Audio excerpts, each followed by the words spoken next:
मेरे साथ आज हैं Robbie Singh, group CFO Adani group के। आपको जैसे ही मालूम है कि अदानी ग्रुप के शेयरों में काफी गिरावट देखी गई लास्ट 2 दिनों में, और वो एक रिपोर्ट की चलती थी, और इसको क्लैरिफाई करने के लिए आज उनके सीएफओ हमारे साथ हैं सिंह।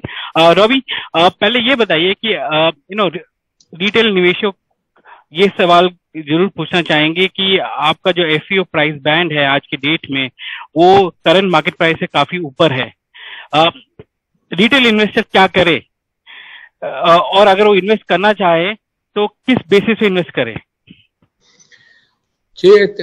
ये जो क्वेश्चन है, ये अगर आप पूरे सिंपल लॉजिक से देखिए तो रिटेल इन्वेस्टर तो बोलेगा कि मैं मार्केट में मुझे मिल जाएगा 80-100 शेयर, तो वो एक अलग बात है। हमारा जो इंस्टीट्यूशनल बैकिंग है वो एक अलग स्ट्रक्चर पे चलता है, वो लॉन्ग टर्म है। तो वो उनके पास इंफॉर्मेशन एनालिसिस करने का जो उनके खुद के पास जो कैपेबिलिटी है, क्षमता है, वो रिटेल इन्वेस्टर से ज्यादा है। तो वो इसको शेयर प्राइस से नहीं देखते हैं, वो देखते हैं कि मुझे एईएल के कितने शेयर चाहिए। बिकॉज वो देखते हैं कि कल को जो वैल्यू है एईएल की वैल्यू ये तो है नहीं है कि उसकी कोई इनकम अर्निंग होगी, ये होगी, उसका मल्टीपल मिलेगा। उसका वैल्यू है कि उसके बिजनेस, उसमें बिजनेस क्या है। तो उसमें बिजनेस जो एयरपोर्ट बिजनेस है, रोड बिजनेस है, या डाटा सेंटर का बिजनेस है, या ग्रीन हाइड्रोजन का बिजनेस है, या यानी विलमार का बिजनेस हो, या माइनिंग सर्विस का बिजनेस, वो तो वैसे ही है आज भी। तो वो जो इंस्टीट्यूशनल इन्वेस्टर है वो ये व्यू ले लेता है कि मुझे प्राइस वाइज है क्या ऊपर नीचे 10%, मुझे वो तो उसका तो इशू नहीं है, उसका तो नंबर ऑफ शेयर्स देखता है। वो देख मुझे उतने शेयर एयरपोर्ट पे चाहिए, उतने मिल जाएंगे, उतने मुझे उसके मिल जाएंगे, या वो 5 साल में वैल्यू आएगा। तो वो इस हिसाब से देख रहे हैं। अनफॉर्चुनेटली रिटेल के साथ क्या होता है कि वो इस वॉलिटिलिटी में पकड़ा जाता है। तो अगर लॉन्ग टर्म देखोगे तो सेम चीज सेम ही है। तो वो वैल्यू तो अंडरलाइंग एसेट का है, तो वो वैल्यू उसी एसेट का दिखना चाहिए। तो आज ऊपर नीचे प्राइस 10% हो, उससे तो एयरपोर्ट का वैल्यू तो चेंज नहीं हो रहा है। तो आप वैल्यू आपको वहीं से मिलेगा जब एयरपोर्ट डीमर्ज होगा, वो तो वैसे ही चल रहा है। तो मेरा यह है कि अगर आप लॉन्ग टर्म हो, थिंकिंग हो, रिटेल में भी हो, तो आप शॉर्ट टर्म वॉलिटिलिटी पे लॉन्ग टर्म डिसीजन लेना ठीक नहीं होता है। तो मैं एज कंपनी का एग्जीक्यूटिव हूं तो मैं एडवाइस तो नहीं दे सकता हूं, ना मुझे देनी चाहिए, बिकॉज आप सब लोगों की अपनी अपनी स्थिति होती है, अपने अपने सर्कमस्टेंसेस होते हैं। लेकिन फंडामेंटल लेवल पे जहां से एईएल का वैल्यू आएगा वो कुछ चेंज नहीं हो रहा है, और ये उनको समझना चाहिए। दूसरा, उनको एक बात और समझना चाहिए कि ये जो रिपोर्ट है, जब हमने अपना संडे को रिपोर्ट निकाला, उसमें ये क्लियर है कि ये रिपोर्ट मिसरिप्रेजेंटेशन और ये रिपोर्ट झूठ के बुनियाद पे बना हुआ है, और ये झूठ के बुनियाद का रिपोर्ट सर्कुलेट हुआ है। उसका हमें दुख भी है, बिकॉज उससे रिटेल इन्वेस्टर का नुकसान हो सकता है, और हुआ भी होगा, और कईयों को हुआ। तो ये झूठ के बुनियाद की रिपोर्ट सर्कुलेट हुई, अपने रिटेल इन्वेस्टर को यहां पे लॉस हुआ, तो ये एक अलग लाइन चलेगी इन्वेस्टिगेशन की, और उसके बाद जो होगा वो आगे उसका देखेंगे। बट ये जो रिटेल के साथ हुआ है, इसका हमें दुख है। आपके एंकर इन्वेस्टर्स काफी हैं, लगभग 6,000 करोड़ आपने एंकर इन्वेस्टर्स से लिया है। क्या आपकी बातचीत हुई एंकर इन्वेस्टर से? उनका क्या फीडबैक रहा है इस पे? और रिटेल इस पे नहीं आ पाता है तो क्या आपके पास इंस्टीट्यूशनल डिमांड इतना है कि पूरा एफपीओ कवर हो पाए? और सेकंड क्वेश्चन का जो आपने लास्ट वाला पॉइंट रेज किया, वो तो उसका आंसर तो सीधा यस है। इसलिए हमने सैटरडे को ये क्लैरिफाई कर दिया कि एफपीओ तो हो रहा है, और उसी प्राइस बैंड पे हो रहा है। तो एंकर इन्वेस्टर से बात होता है तो वो उनका कंसेंसस जो डिस्कशन हो रही है, ये एफपीओ आपको करना है, आप कीजिए। तो उतना हमारे पास डिमांड है, और उतना एक्चुअली एचएनए में भी डिमांड है अभी, वो भी आ जाएगा। वो फ्राइडे का तो वॉलिटिलिटी इतना था कि वो लोग भी वेट कर रहे थे कि हम क्या डिसीजन लेंगे, क्या नहीं होगा, इसलिए हमने वो सैटरडे को क्लियर कर दिया। तो एक्चुअली में एचएनए से भी डिमांड आ जाएगा। तो बट रिटेल का तो इशू पूरा सब्सक्राइब ही होगा। तो अभी हमारा जो जैसे हमारा मेन दुख यह है कि हम चाहते हैं कि हमारी एसेट्स हैं एक्चुअली ग्राउंड पे। तो अगर आप एईएल के शेयर होल्डर हो तो आप मुंबई एयरपोर्ट जाओगे तो आप उसके भी शेयर होल्डर होगे। तो एक एसेट बिजनेस पे अपने जो इंडिया के सिटीजन्स हैं, नॉर्मल सिटीजन हैं, वो इंडिया की एसेट्स को ओन करें, वो एक अच्छी बात है, हमें भी अच्छा लगता है। और वो क्या कि अभी वो चीज मिस होगा और काफी पैमाने पे मिस हो सकता है, तो उसका हमें दुख है शॉर्ट टर्म में। ये बताइए, ये जो रिपोर्ट है इसमें रिपोर्ट में लिखा गया है कि आपकी जो वैल्यूएशन है करंटली वो काफी ओवर वैल्यूड है, और वो लोग देखते हैं कि लगभग 85% डाउनसाइड है वैल्यूएशन से। तो आप उस आर्ग्यूमेंट को कैसे आप देखते हैं? जी, वो एक बहुत अहमकाना आर्ग्यूमेंट है। वो एक फंडामेंटल लेवल पे गलत है। आप उसको प्रूव करना बड़ा आसान है। वो हम जब मैथमेटिक्स करते हैं स्कूल में, तो अगर आपको मैथमेटिक्स कोई चीज टेस्ट करनी हो, आप उसको अस्यूम कर लो कि वो ठीक है, और फिर आपका लॉजिकल फ्लॉ आ जाएगा जब आप उसका आंसर आएगा नीचे, जैसे कि 2 = 3 आ जाएगा, 5 = 7 आ जाएगा, तो आपको पता चल जाएगा कि आपका पहला असम्पशन गलत था। तो इसका हम उसी हिसाब से इसका हम एक तात्पर्य कर सकते हैं। वो क्या होगा, हम उनको मान लेते हैं कि उनकी बात ठीक है कि अपना 85% वैल्यू कम हो, चलो मान लिया। तो हमारा 220 बिलियन के आसपास वैल्यू था, तो वो बोल रहे हैं कि हमारा वैल्यू 50 बिलियन होना चाहिए। अब हमारा जो कैश फ्लो है वो है 8 बिलियन। तो उनका कहने का मतलब क्या हुआ कि हमारा वैल्यू 6 टाइम होना चाहिए। तो अगर आप यूटिलिटी प्लेटफॉर्म देखें, ऑस्ट्रेलिया में देखें, ऑस्ट्रेलिया में ट्रांसमिशन और यूटिलिटी कंपनी देखें, वो 20 टाइम पे चलती है। तो अगर हम वो ऑस्ट्रेलिया का ट्रांसमिशन का देखें तो हमें 20 टाइम पे चलना चाहिए। तो मीनिंग अब 20 टाइम्स 8 तो 180 बिलियन तो होना चाहिए वैल्यू। पर आप देखें आपके ऑस्ट्रेलिया और यूएस में क्या होता है, वो तो 2 या 3% ग्रो कर रहे हैं, हम ग्रो कर रहे हैं 20%। उसका माने हुआ कि हमारा 1.6 बिलियन ग्रोथ का कैश फ्लो ज्यादा है। तो अब 1.6 पे भी आप 20 मान लीजिए, तो वो 32 हो गया। तो लगभग 200 बिलियन का तो वैल्यू उनके हिसाब से बनता है। तो अगर वो अपना हिसाब लगाएं तो बोलें कि ठीक है 10% कम हो वैल्यू, मैं उससे अग्री नहीं करता, मैं लॉजिकली आपको बोल रहा हूं। तो उसका जो 85 का नंबर है, वो नंबर एक अहमकाना, बचपन, मतलब बच्चों जैसी बातें करने वाली चीज है।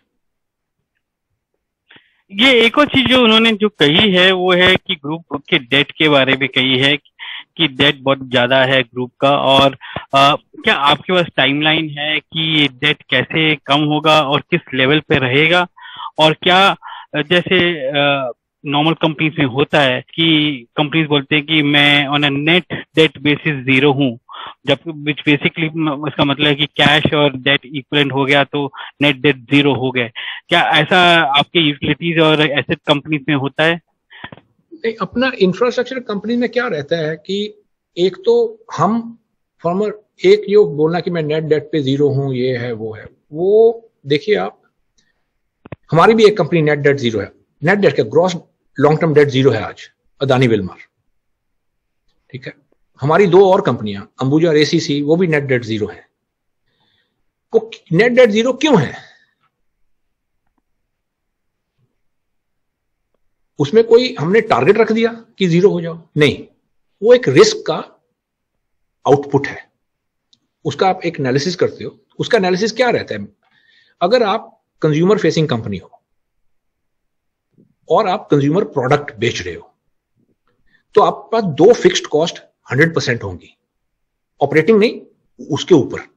नंबर 1, आपको कस्टमर एक्वायर करना पड़ेगा। अगर लेते आप टेलीकॉम कंपनी, आपको कस्टमर जीतना पड़ेगा दूसरे से, उसका फिक्स्ड कॉस्ट हो गया कस्टमर एक्विजिशन। दूसरा, फिर आपको मार्केटिंग करनी पड़ेगी, जिसको चैनल कॉस्ट बोलते हैं, वो आपका फिक्स्ड हो गया। तो आपके पहले 2 फिक्स्ड कॉस्ट हैं, अब उसके ऊपर आप डेट लगा दोगे तो फिर प्रॉब्लम ही होगी। तो इसीलिए विल्मर में हमारा भी डेट 0 है, नेट नहीं, ग्रॉस लेवल पे 0 है। अंबुजा एसीसी में भी वही है। तो हमारी 3 कंपनियों में भी नेट डेट जीरो है, बिकॉज उनका बिजनेस मॉडल ऐसा है। अब अगर आप उसमें आप अदानी ट्रांसमिशन और डिस्ट्रीब्यूशन में आ जाएं, अब अदानी ट्रांसमिशन डिस्ट्रीब्यूशन में हमें ट्रांसमिशन टैरिफ चार्ज करना है पब्लिक से। अब पब्लिक को टैरिफ देना है और मैं बोलूं कि मैं तो नेट डेट जीरो रखूंगा, डेट जीरो रखूंगा, तो सारा कॉस्ट इक्विटी का हो गया। अब उसको मैं टैरिफ में उसके, अब हम तो नॉन डिस्क्रिशनरी है। अब वो घर पे बेचारा बैठा होगा कि कोई इस तरह से कि एक हस्बैंड वाइफ की टीम, वाइफ क्लीनिंग करती है, हस्बैंड रिक्शा चलाता है, वो वापस आएंगे वो बोलेंगे जो आप इलेक्ट्रिसिटी यूज नहीं करो, बिजली बंद कर दो, टैरिफ ज्यादा है। ऐसा हम ट्रीट नहीं कर सकते। हमें वो टैरिफ को जितना कम रखना है तो कि अपने सब पूरी कंट्री के लोगों को इंफ्रास्ट्रक्चर की जो ढंग का इंफ्रास्ट्रक्चर वो मिले।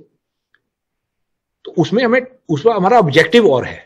तो वो जो टैरिफ कम रखना है, इसलिए वो बिजनेस रेगुलेटेड है। वो रेगुलेटर बोलेगा हमें कि अरे आप क्या कर रहे हो, आप कॉस्ट बढ़ाते जा रहे हो और पब्लिक को देना पड़ रहा है कॉस्ट। उनको कोई चारा नहीं है, बिजली तो यूज करनी पड़ेगी, एयरपोर्ट पे भी जाना पड़ेगा, गैस भी यूज करनी पड़ेगी।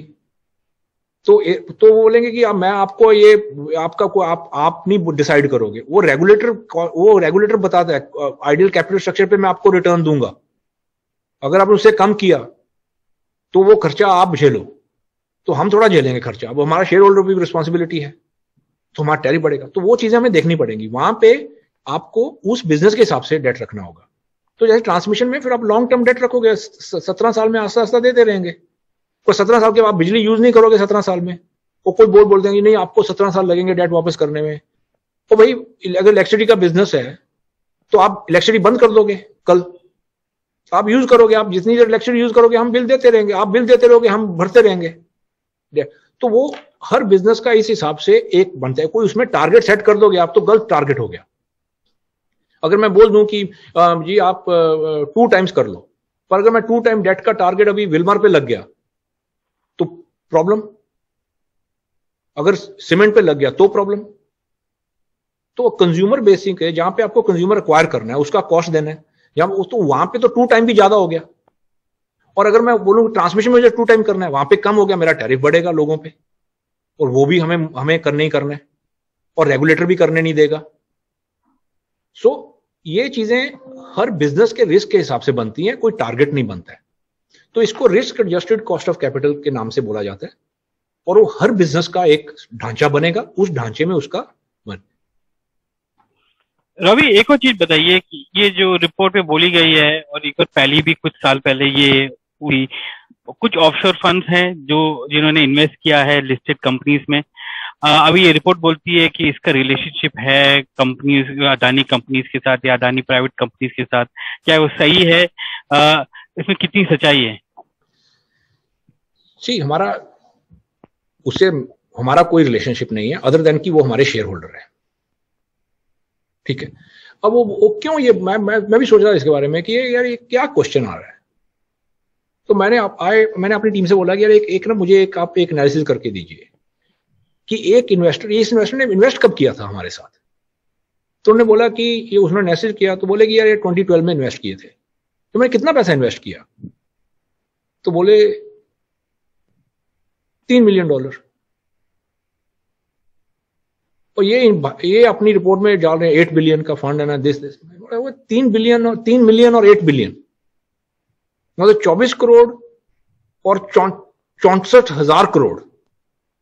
मैंने बोला वो कैसे हुआ। तो वो क्या हुआ कि उन्होंने 3 मिलियन इन्वेस्ट किया। अब वो एईएल में 3 मिलियन आज वैसी आज के प्राइस पे, जो प्राइस अब गिर गया है, उस प्राइस पे वो 400 मिलियन है। पहले तो वही 400 मिलियन हो गया, 3 मिलियन। और फिर उनको बीच में पोर्ट के शेयर मिल गए, ट्रांसमिशन के शेयर मिले, ग्रीन के शेयर मिले, अदानी टोटल गैस के शेयर मिले। तो उनका वैल्यू ऐड करो तो बढ़ के वो 3-4 बिलियन जो भी नंबर होगा वो हो गया। तो उसने ये नहीं किया कि किसी ने अपना फंड बनाया $4 बिलियन का और हमारे उसमें इन्वेस्ट कर दिया। वो जो भी इन्वेस्टर था उसने $3 मिलियन डाला। तो वो आप एक एग्जांपल ले लीजिए, मैं आप ही का एग्जांपल ले लेता हूं। क्या लेते कि वो आदमी आप होते तो आपने $3 मिलियन डाल दिया, 24 करोड़ डाल दिया एईएल में, तो आज आपके पास 4 बिलियन होता। तो अब मैं आपको बोलूं कि नहीं नहीं नहीं, ये सुजीत नहीं है तो रॉबी का पैसा है। हाँ, तो ये कैसे हो सकता है? ये जो सजित का 99%, ऑलमोस्ट 100%, 100% नेटवर्थ रॉबी की कंपनी में है, तो रॉबी कंट्रोल कर रहा होगा, ये कैसे हो सकता है? पर वो जब आपने इन्वेस्ट किया था तो आपने छोटा सा अपना इन्वेस्टमेंट डाल दिया कैश में से। अब तो आपने वो क्या इसको मिसरिप्रेजेंट कर रहे हैं कि किसी ने 8 बिलियन का फंड, जब मैं भी बोलूं कि नहीं सजित ने $4 बिलियन का फंड बनाया और सीधा रॉबी की कंपनी में डाल दिया, ऐसा हुआ ही नहीं। तो ये एनालिसिस ही उनका जो है ये डिलिबरेटली मिसलीडिंग करने के लिए बनाया गया है। और बोले कि नहीं नहीं, इसका मतलब ये हुआ कि कुछ स्पेशल रिलेशनशिप है। कोई रिलेशनशिप नहीं है। हमारा ओवरसीज स्ट्रक्चर, हमारा डोमेस्टिक स्ट्रक्चर पूरा डिस्क्लोज है, और वो डिस्क्लोजर एक बार नहीं, होलसिम के जो अपना होलसिम का हमने जो ओपन ऑफर किया था उसमें भी डिस्क्लोज है पूरा। तो हमारी तरफ से जो भी है वो पूरा 100% डिस्क्लोज है, और उसके ऊपर जो भी है वो 100% स्पेकुलेशन है। अब वो स्पेकुलेशन का क्या आंसर दें? फाइनली रॉबी, आपने अपने एक रिलीज में कहा था कि आप लीगल कर रहे हैं, तो वो कहाँ तक कर पाए हैं? इंडिया में और यूएस में कर रहे हैं? क्योंकि एक उनकी तरफ से एक स्टेटमेंट आया था कि वो तो चाहते हैं कि वो यूएस में करे ताकि वहां पर डिस्कवरी का प्रोसेस हो। तो आपका क्या कहना है उस लीगल प्रोसेस के बारे में, और किस तरह से आपकी लीगल स्ट्रैटेजी रहेगी? जी, इस चीज में एक लोगों को समझना चाहिए कि एक अगर यूएस है तो इंडिया भी है, हम भी कुछ हैं। पहले तो लॉस कहां पे हुआ है? हमने अपना रिपोर्ट संडे को डाल दिया, अब सबके पास वो है। अब वो हमने अपनी लीगल टीम को भी दे दिया है, लॉयर्स को भी दिया। वो लॉयर अब उसको असेस करेंगे, मैं उस टीम का हूँगा, मेरे से भी क्वेश्चन पूछे जाएगा तो असेस करेंगे अभी वो क्या असेस करते हैं, उसको कैसे करना है। अब वो हमने तो इसलिए पब्लिक रिपोर्ट कर दिया, हमने मिनिस्ट्री को भी भेज दिया, हमने सेबी को भी दे दिया, साइट पे भी कर दिया। अगर आप किसी को उसके अगेंस्ट एक्शन, वो सेबी डिसाइड करेगी, सेबी भी एक्शन ले सकती है। वो बोलेगी यार ये आपने झूठ के बुनियाद पे रिपोर्ट बनाया है, उससे इन्वेस्टर को धोखा हुआ, घाटा हुआ, तो सेबी भी एक्शन ले सकती है, मिनिस्ट्री भी एक्शन ले सकती है, कोई इन्वेस्टर भी एक्शन ले सकता है। कोई माइनॉरिटी इन्वेस्टर हो जिसको लॉस हुआ और उसको ये रिपोर्ट बेबुनियाद है, वो भी कोर्ट में जा सकता है। अच्छा, अब इस रिपोर्ट में कुछ ऐसे क्वेश्चन, जैसे आपने पहला क्वेश्चन पूछा था, मैंने बताया था आपको, वो तो बिल्कुल जानबूझ के किया गया, उनको मालूम होना चाहिए कि ये ऐसी बात नहीं है।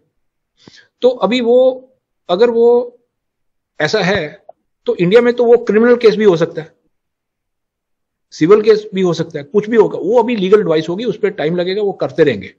पहले उनको अगर ये ऐसा कुछ है तो एक बात वो समझ जाए और एक बात अपनी पब्लिक भी समझे, पहले उनको इंडिया में जस्टिस फेस करनी पड़ेगी। अगर ये हुआ, जहां पे उन्होंने ये नुकसान करवाया है उनको आके वहां पे आंसर करो। और वो अगर वो एक्शन होगा तो उस पे जैसे वो डेवलप होगा आगे, वो हमारे लीगल हेड आपको मार्केट को इन्फॉर्म करेंगे पहले। पर लेकिन पहले उनको यहाँ पे जिन लोगों का उन्होंने नुकसान किया, हमारा तो कोई नुकसान नहीं हुआ, हमने तो शेयर बेचा नहीं है और हमें बेचना भी नहीं पड़ा। तो नुकसान किसी का हुआ है, जिनके नुकसान हुआ है वो उनको आंसर उनको यहाँ पे आके, मैं क्या बोलूँ आपकी अगर को मेरा इन्फॉर्मेशन लेके अब हमने पब्लिश कर दिया संडे को, तभी अगर 4 इन्वेस्टर बोले कि नहीं मेरा तो घाटा हुआ है, मैं तो जाके ये असम के कोर्ट में, मैं तो असम में बैठा हूं, मेरा तो वहां पे सड़क के साथ में छोटी दुकान है, वो अब जाके न्यूयॉर्क में केस करेगा, उसको अपना नुकसान चुकाना है, वो असम में केस डालेगा। अगर कोई कर्नाटका में, वो कर्नाटका में डालेगा। तो ये अब ये तो लीगल चीज होगी, वो जैसे होगी वो हमें मालूम नहीं है, लेकिन वो असेसमेंट होगा, उसके बाद देखेंगे। उन्होंने अपने रिपोर्ट में लिखा था कि इस रिपोर्ट के बेसिस पे वो शॉर्ट पोजीशन ले रहे हैं आपके यूएस बॉन्ड्स पे। आपको इंडिकेशन है कि कितने पोजीशंस लिए हैं उन्होंने? ये अभी वो थोड़ा डाटा काफी एक स्ट्रक्चर्ड वे में आपको ढूंढना पड़ता है, तो उसमें टाइम लगेगा, वो हमें पता चल जाएगा। लेकिन हमारे बॉन्ड्स में हमारे लॉन्ग टर्म जो इन्वेस्टर हैं उनमें उन्होंने किसी ने नहीं बेचा है। 4-5%, 2% ट्रेडिंग वाले होते हैं, वो बिकता है, पर लेकिन वो प्राइस, उस बॉन्ड प्राइस में इतना वॉलेटिलिटी नहीं है जितना शेयर में हुआ है, बिकॉज शेयर में बेसिकली एक शॉर्ट का गेम चला है, वो बॉन्ड में उतना नहीं चलता है, और उतना चलाना हो तो आपको काफी रेगुलेशन सिंगापुर का लग जाएगा, लक्समबर्ग का लग जाएगा, जहां जहां पे बॉन्ड्स लिस्टेड है। तो वो उसमें टाइम लगेगा हमें मिलने में, इंफॉर्मेशन जब मिलेगा तो उसके बाद एनालाइज करके देखेंगे। और आपने क्या इसके बारे में सेबी से कंप्लेन की है इसमें देखने के लिए कि किस तरह से शॉर्ट हुए, क्योंकि आपकी डिलीवरी तो बहुत 17% थी फ्राइडे को दोनों एक्सचेंजेस में, तो ये तो बहुत ही मतलब काफी स्पेकुलेटिव खेला गया है आपके सारे शेयर। उसमें हमारा आपको देख देखते बैंक के शेयर भी गिरे हुए। नहीं, उसका सी हमारी तरफ से हम ऐसा ग्रुप नहीं है एक वो रिपोर्ट करो, हमें जो अपना काम करना है वो हमने कर दिया है, हमने पब्लिश कर दी। अब वो हमने सेबी को भी दे दी। जब हमें इन्फॉर्मेशन आएगी, कुछ ऐसा इन्फॉर्मेशन होगा, हम फिर जो जिसके साथ शेयर करना है वो डिस्क्लोजर के हिसाब से हम शेयर करेंगे। अगर डिस्क्लोजर नहीं है, प्राइवेट इन्फॉर्मेशन, तो सेबी का होगा, सेबी को दे देंगे। अब वो एक्शन क्या होगा क्या नहीं होगा वो अब सेबी पे, या ये तो सेबी का भी एक्शन हो सकता है, ये एक्शन नॉर्मल अपना अटॉर्नी जनरल भी ले सकते हैं इंडिया में, बिकॉज अगर मिसरिप्रेजेंटेशन के बेसिस पे इतने लोगों का घाटा हुआ है तो अटॉर्नी जनरल भी एक्शन ले सकते हैं, ऐसी बात नहीं है। तो वो जो होगा वो अब उनपे निर्भर करता है। उस पे हमारा जो ऑब्जेक्टिव था वो हमने कर दिया। हमने हर क्वेश्चन का पॉइंट वाइज आंसर देना था, वो हमने दे दिया, और जो आंसर दिया उस किस बेसिस पे आंसर दिया उसके डॉक्यूमेंट अटैच कर दिए। और उस टाइम करने में हमें, ठीक है 2 दिन लगे करने में, 2-3 दिन लगे, लेकिन उनको 2 साल लगे, लेकिन हमें 2-3 दिन लगे। तो वो पूरा 300-400 पेज का जो रिपोर्ट है हमने दे दिया। अब उस पे क्या होगा क्या नहीं होगा, वो अब हमारा फोकस हमेशा बिजनेस पे रहा, बिजनेस पे ही रहेगा। रवि, आज आपसे बात करते हुए अच्छा लगा। धन्यवाद BQ प्राइम हिंदी से बात करने के लिए। Thank you. Thank you.